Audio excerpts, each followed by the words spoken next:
Welcome to Earthtide Studios. I'm Zach Knight, and in today's video, we are looking at a 5 Seconds of Summer song covered by my band Color and Shade way back in 2018. We're talking about Youngblood. This song's actually had quite a lot of success on Spotify so far, and funnily enough was one of the first songs that I worked on in my production career. I definitely had a lot of help on this one working with Chris Themelko from Monolith Studios though. At the time I was assisting under him and he really helped me get this song sounding good in the studio. He helped out with the drums and he also did a cheeky little solo on the song as well, which sounded rad. A lot of people have asked me about breaking the production of this cover down, and you can also see how I used to approach vocal production compared to now. There's a few differences that have happened, and if you'd like to learn more on that, you can actually grab our free vocal production course. It teaches you how to record, edit, and mix vocals. You can just click the link below and it's yours. So now let's break it down. So here we are in the session. First thing I'm going to do is break down this production for you guys. Now, just a quick little thing. This was the second production that I did underneath Earthtide Studios quite early on in my sort of production engineering career, doing stuff outside of things for myself. I actually got a little bit of help on this one from the engineer and producer I was learning under at the time, Chris Themelko from Monolith Studios. He helped out with a whole bunch of different stuff on this and actually also gave me a number of tips on getting the drums right. He helped out setting up the drums and with a bit of the engineering on that.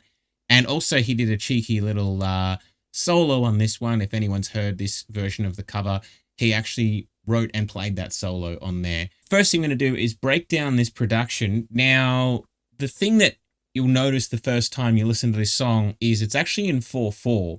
The original is not in 4/4. It's in, I believe, 6/8 or 3/4. It's definitely got like a kind of a swung feel to it.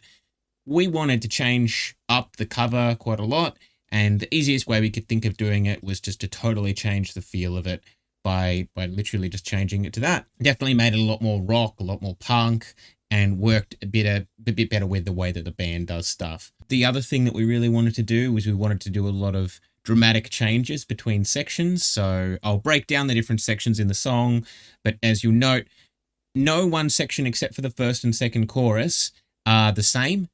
All of the verses change dramatically. The bridge changes dramatically from the original bridge in the song, and the whole sort of solo section, which is just added, and then the end chorus is totally different again. So really sort of enjoyed playing around with that kind of stuff.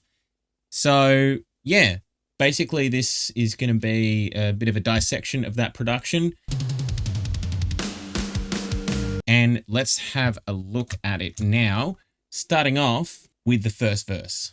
Remember the words you told me, love me till the day I die. Surrender my everything, 'cause you made me believe you're mine. Yeah, you used to call me baby, now you're calling me by name. Takes one to know, and yeah, you beat me at my own damn game. So the first thing to note about the first verse / the intro of this song, this is probably the most faithful section to the original. We really wanted to sort of keep that whole clean guitar, really smooth thing going on. My vocalist Tim just sang, you know, sort of just that nice sort of smooth, clean that we did there. That's actually just a single track here, clean vocal. We've thrown a little bit of delay on it, but other than that, it just sounds just like this. Remember the words you told me, love me till the day I die. So, you know, super beautiful, super lush, super clear, and a lot more faithful to the original. Funnily enough, our cover is actually a semitone higher than the original. It just sounded better for us that way on the guitar. And I'm sorry, Tim, it made it harder for him to sing, unfortunately, because it's pretty high in the choruses, as you'll see. Now, the thing that got a little bit fun is we decided that we wanted to build up this section, and rather than just building it up straight away with, you know, sort of your usual drum build up thing, we decided we wanted to add a whole bunch of extra vocal layers. So there's this harmony stack here that comes in.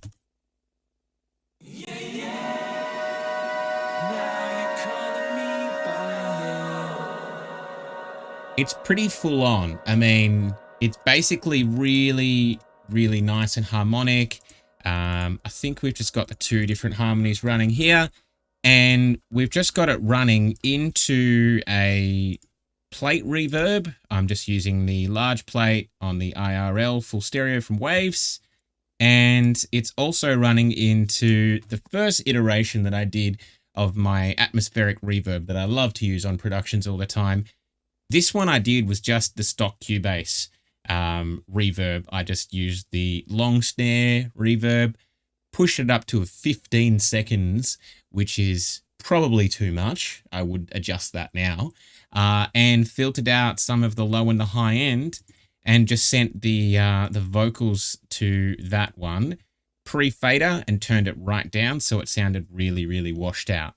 That really worked out a little bit later on in the first verse when I started coming in with my vocals, which are really aggressive when the drums sort of kick in, and then we've got this nice, beautiful, luscious harmony that sits behind it. So I'm just going to solo all the vocals so you can hear that. So it comes in, Tim does his line here. Beat me at my own damn game. You push away. Like give, you take.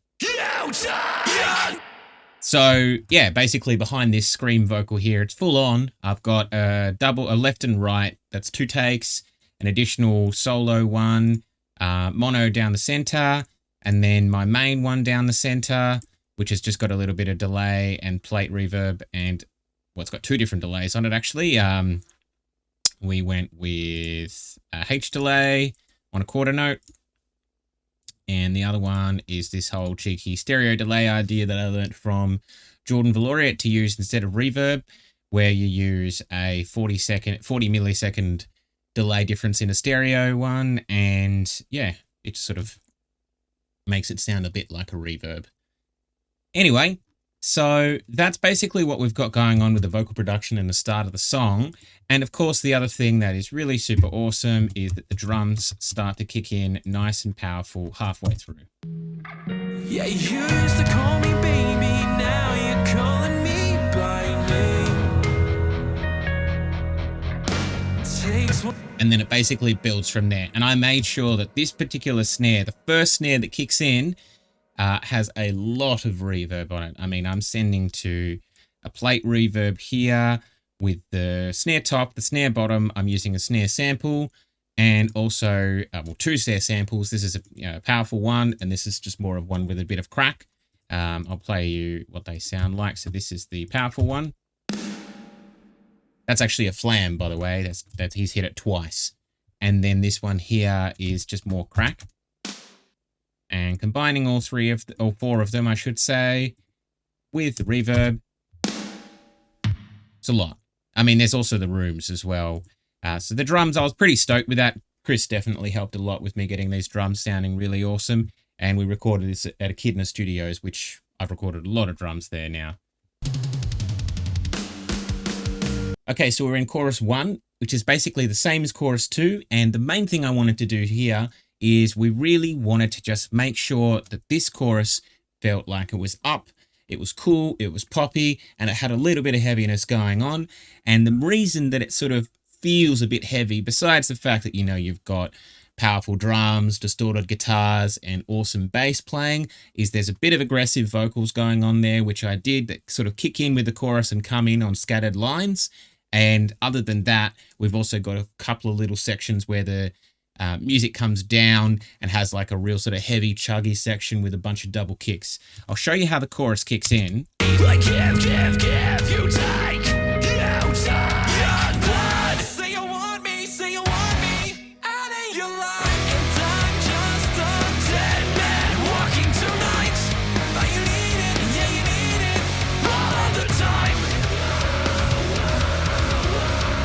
Youngblood. Say you want. But as you can see, it's pretty heavy, but it's been, covered in such a way that it doesn't sound too heavy. It still actually has all of those kind of pop elements that are in there from the original, whilst having, you know, the dynamic factors of a sort of a more alternative band. I mean, 5 Seconds of Summer themselves are actually a band, and they started off as a pop punk band. So funnily enough, as much as this is a cover of their song, it's not that strange to think that, minus the aggressive vocals, that they could actually do a version of this song themselves pretty much the same kind of way, because really they came up doing pop punk before they went doing pop, which is why I'm a big fan. Honestly, I think they're a really incredibly talented band. Anyway, so the cool thing that we've got here is, as much as this was my first, like one of my first forays into doing this kind of style of production, it was also my first foray into trying to do pitch screams. Now, they're not really very good. Definitely there's a lot of progression I've had since then, but if you actually listen to these scream vocals that kick in, they are kind of hitting the same notes that Tim does with the main line. Youngblood! It's hard to hear, so we'll play it with Tim's vocals at the same time. Youngblood! And it really sort of hammers it home, and it makes it sound a lot more aggressive and powerful, having my vocals sitting there behind his. It works really well. The other thing that I thought was pretty cool and I was very proud of is all of these awesome little vocal harmonies that we threw in here. Now, I'm pretty sure some of these are similar harmonies to what they had in the original. I don't know if they're exactly the same, but they sort of really worked really well with Tim's vocals. So have a listen. Youngblood! Say you want me out of your life, and I'm just a dead man walking tonight. But you need it, yeah, you need it all of the time. Youngblood! Say you want. So what we've got here is we've got main line, a double behind it, and then a left and right. This was in the part of my production career where I thought it was necessary to have a main line and a double underneath it and a left and right. Now I would just have the main line and the left and right. Wouldn't bother having the double underneath it unless I was going to, you know, make that a fake low octave. Then I have a left and right octave, which is where Tim has sung it down the octave. Harmony comes in here on this line here, and then again on this line here. And I'm just going to quickly show you the second chorus where we have more harmonies come in. This is a trick that I learned from Jordan Valoriat, where you build up the harmonies across the choruses. So the only real difference between chorus 1 and chorus 2 is that chorus 2 has a few more harmonies that come in. Have a listen. Youngblood! Say you want me out of your life, and I'm just a dead man walking tonight. But you need it, yeah, you need it all of the time. Youngblood! Say you want. And of course, you can also hear there my really over-the-top whoas, which were basically me thinking, well, I want that section to sound heavy in the chorus because the rest of it's really quite up. So I decided to just literally scream out the whoas that the band normally does as these really cool little falsetto kind of things, which you can hear here. And that's Tim just doing 6 left and right oohs, and we did, I think it's 2 of the same ones and then a harmony, a lower one.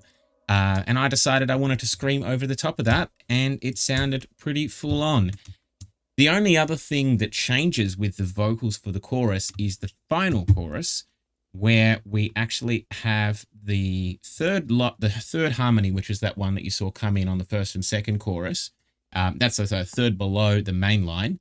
That runs through the whole chorus, and then we have a higher harmony that is above the main line. I think it's a third, could be a fifth, and that actually comes in on key lines.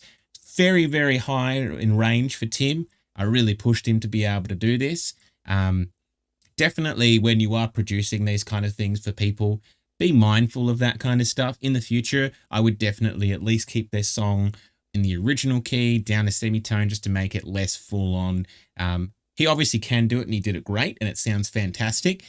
But you've got to be considerate of people's vocal ranges when you're trying to push them to do really high harmonies. Sometimes it's not worth trying to do it because you can definitely make people, you know, it's very challenging to try and pull some of the stuff off that's super, super high. Anyway, having a listen.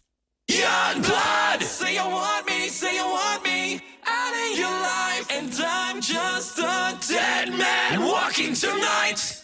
But you need it, yeah, you need it all of the time. So very, you know, quite harmonic and awesome with that. This is actually just what those harmonies sound like with the low octave underneath. Youngblood, say you want me out of your life, and I'm just a dead man walking tonight. And I'll put the chorus doubles with it. Youngblood, say you want me out of your life, and I'm just a dead man walking tonight. But you need it, yeah, you need it all of the time. As you can tell, he harmonizes with himself very, very well. Other than that, for the first and second chorus, moving back to that quickly, the other thing probably that I would say is my favorite part is the sort of down section with the double kicks and stuff where it gets a bit heavier that comes in halfway through the chorus and at the end.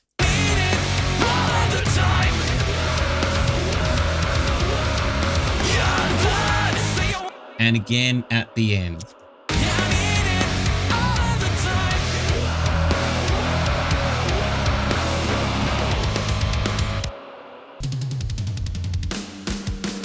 Okay, so now we're sitting at verse 2 of the song. This is the heaviest part of the whole song. I literally was like to the guys, I thought maybe it'd be fun for us to go super punky with this section, a bit hardcore. We have this big cool ring out section here where the guitars sort of feed back. I was really influenced at the time by a band While She Sleeps who love to do stacked feedback, and so I sort of built up a little bit of this here. Since then, I've had a lot more fun doing it in other productions, but this was my first foray into it. And yeah, it's mostly just wrung out guitars. The drums go nuts at the very start of it, and the drummer Graham did a really cool like sort of offbeat thing with the ride. And then we kick into this super sort of punky, kind of like Beartoothy kind of riff. And then obviously it's just all like my aggressive vocals that go for this whole thing before we kick back into the next chorus. So have a listen.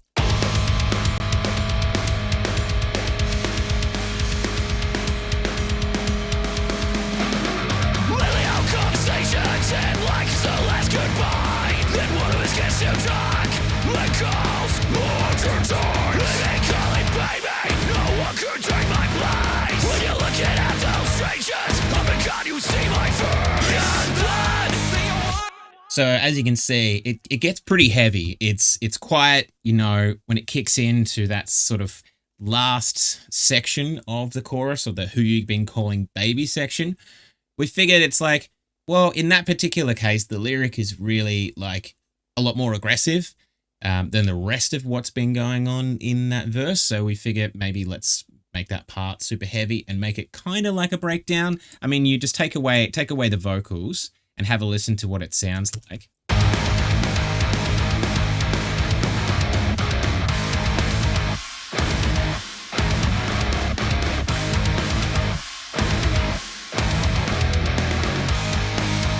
It's pretty full on. I mean, it's definitely not the heaviest thing that we've done in the band, but at the time, it was a lot of fun to sort of play around with doing something like that. Even though, funnily enough, it's actually played quite high up on the guitar. I think we play it off the 9th fret is where the riff sort of starts, and then it bounces to the open as well. This song, we actually played this in drop B. And we used Jackson guitar. It was one of Chris's from Monolith Studios, with an Evertune bridge on it. It just made it a lot easier because later on in the song, as you'll hear for the final chorus, there's some really big chords that we used. Most of it's like 6-string chords and these weird chord voicings that worked really well with using an Evertune. It just made it so much easier to record the part, because otherwise trying to retune every single chord just gets a little bit of a waste of time. Rolling around the bridge, guys, and this section is far lower in energy, a lot moodier, a lot darker and more ambient than the rest of the song. we really wanted to change it up here and bring it down because the rest of the song has obviously got quite a lot of high energy, or it's got a lot of building energy going on, like the intro verse 1 does. There's actually no singing in this section. It's mostly just really super washed out ambient clean guitars, a little bit of bass, and I'm basically just screaming into a wall of reverb. We really wanted to have that sort of, I guess you could say like Blessed with a Curse kind of thing that, I'm talking about Bring Me the Horizon, that kind of style where Ollie Sykes used to like scream into a lot of reverb and have all this kind of cool build up stuff happening around him in that song. And so we decided we'd throw that kind of vibe in here and see if it worked. And it kind of worked really well.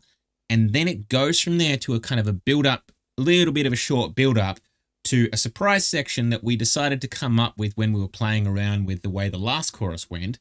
And we decided that we kind of liked the idea of having this like musical motif section that went before the final chorus. That my singer Tim, my guitarist Matt, and I had sat down and worked out a different way to be able to play the last chorus using some different larger 6-string chord voicings. And we thought, well, maybe it might be kind of cool for us to be able to play this last chorus with a different kind of chord voicing, but the same vocals, and which is why it sounds quite different from the rest of the song.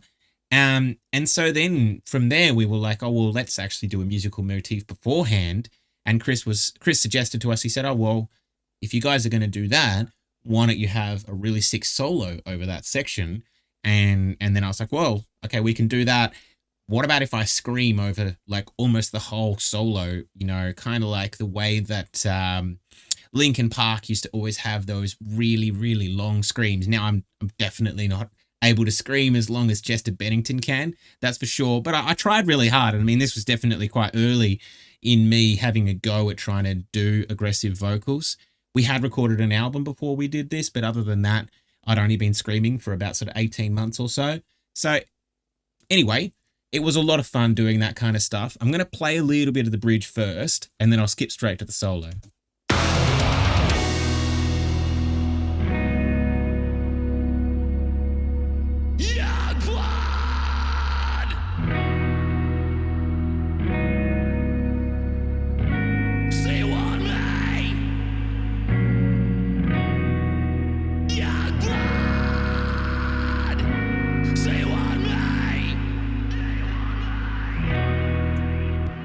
So you can see it's really washed out, super ambient. I mean, in these particular scream vocals here, at certain sections, I'm triggering on a delay here, a couple of different reverbs, some extra widening just for that section there, and my big washed out reverb that I like, as well as these guitars. I mean,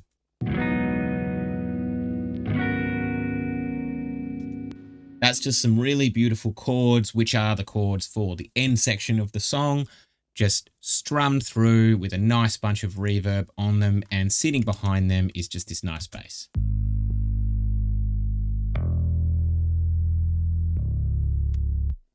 And that was a lot of fun to be able to just have that all work nicely together. But of course, we have to build it up somewhere. So we cue in a little bit of guitar here, and then this whole cool solo section that kicks in with this nice, big, long, nearly 4-bar scream. Back in your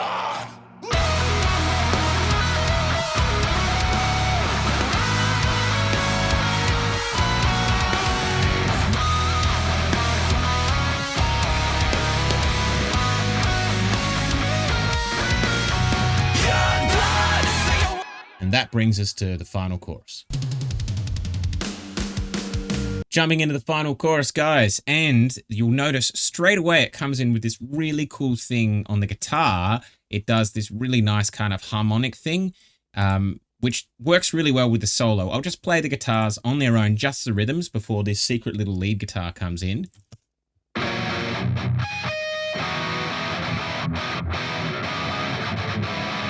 So that's really kind of cool the way that sits there.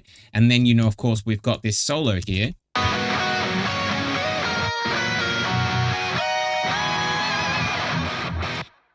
Chris with the goods there, you know, with this really nice, awesome vibrato here on the main part of the solo, and then he's harmonizing it here, and I've just got that sitting pan 60 to the right, so it sort of goes here, and then those stereo guitars kick in super wide, and then we've also got this other little lead guitar here that is panned fully to the right as well, so that sits really nicely. I'll just play that on its own.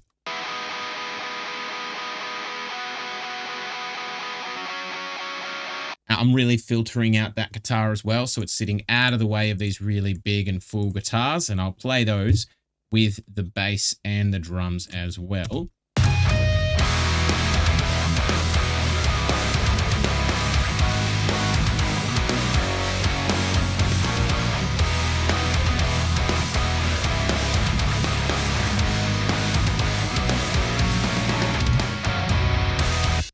There's a lot of harmonic things that we're doing here with the guitars, you know, really sort of playing around with accentation, with little sort of lines that work amongst those big, you know, big 6-string chords. Sounds really nice. That lead is sort of just really nice, sitting in the back, sitting off to the side and providing a little bit of harmonic content, but mostly just there to add a little bit of sparkle to it.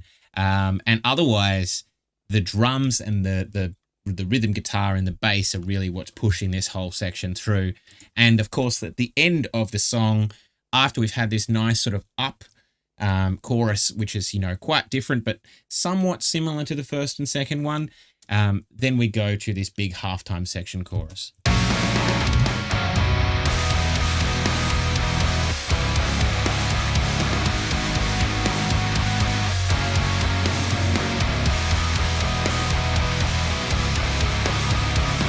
So it's pretty cool. It's a lot, you know, it's not so much heavy. It's just really sort of bouncy and pushing it through with that nice kind of cool down halftime feel.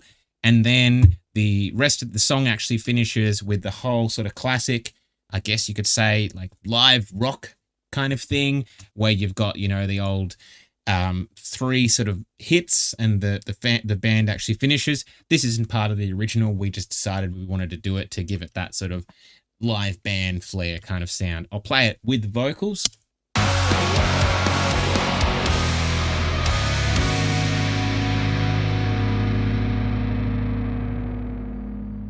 So as you can see, it really gives it that sort of finality, and it has that kind of live band feel. You know, it's always fun when you're playing a show as a band to finish with those whole, you know, big last 3 or 4 hits. Everyone kicks in together. You get the crowd riled up. It's a good time. And of course, if you've noticed any of my productions, I like to fill out like last choruses, or sometimes just every chorus, with clean guitars to really make stuff sound big. I'm going to elaborate on exactly how I do that in a future video. This was sort of an early foray into it, so that's just that very last hit where I do that right here, and that sounds like this. Pretty cool. So that's how we covered Youngblood by 5 Seconds of Summer. As you can see, we put quite a lot of work into that cover. It was quite early in my production career, so there's a lot of things that I would change about it now, mostly in the mix, some of the things to do with the engineering. I wouldn't change the composition, and I wouldn't have to hassle Chris this time too. But let me know what you think, whether or not you think it's great or you think it's not so great. Hit me up in the comments and just let me know. Also, don't forget we've got that free vocal production course if you want it. But for now, take it easy. Reset the